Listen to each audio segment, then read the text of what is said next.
Je courais les Bezrat Hashem la réussite de Rena Bracha, Bat Jocelyne Brouria et de son mari, Rabbi David Ben Messoudi Marcel, qui faisait beaucoup de Bracha, Bezrat Hashem, de Hatzlacha, dans tous les choix qu'ils ont à faire maintenant, et un bon Shlom Bayit Bezrat Hashem, et beaucoup de réussite. Chers amis, cette semaine, mon fils revient un jour.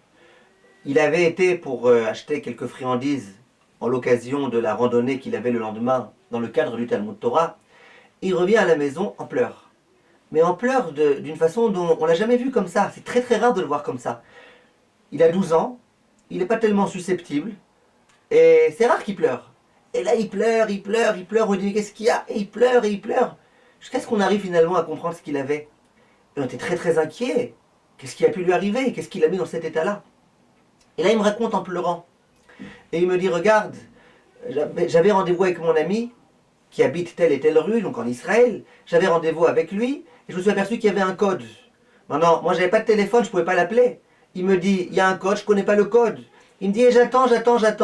Il me dit, et toutes les personnes auxquelles je demande de me prêter leur téléphone, même pas elles font attention à moi. Comme si je parlais à un mur. Même pas elles s'intéressent à moi. Même pas elles... Il me dit, c'était terriblement humiliant.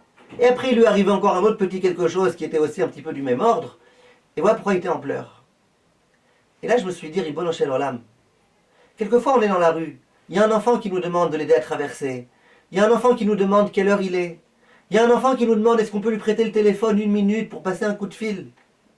Et quelquefois, on se dit, bah, ça va. C'est pas moi, ce sera quelqu'un d'autre. Et puis, visiblement, c'est pas si urgent que ça. Ok, le petit gamin, il veut parler à son père, il veut parler à sa mère, ça va. Et on ne réalise pas que de ne pas prêter attention à un jeune enfant, c'est grave. Ça peut le faire pleurer. Ça peut le mettre dans une situation terrible.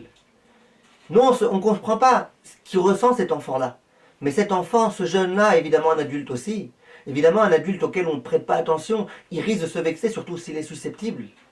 Mais là, je viens vous dire que même un enfant, vous ne pouvez pas vous imaginer quand on fait un sourire à un enfant, quand on lui dit bonjour, quand on lui répond gentiment, chaleureusement, quand on lui montre qu'on a vu qu'il était là. Quelquefois, les enfants, ils font exprès en sorte qu'on voit qu'ils sont là, qu'on voit qu'ils ont fait quelque chose de bien, qu'on voit.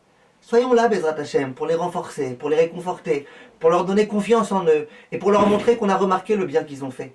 C'est tellement important. Alto, mes chers amis.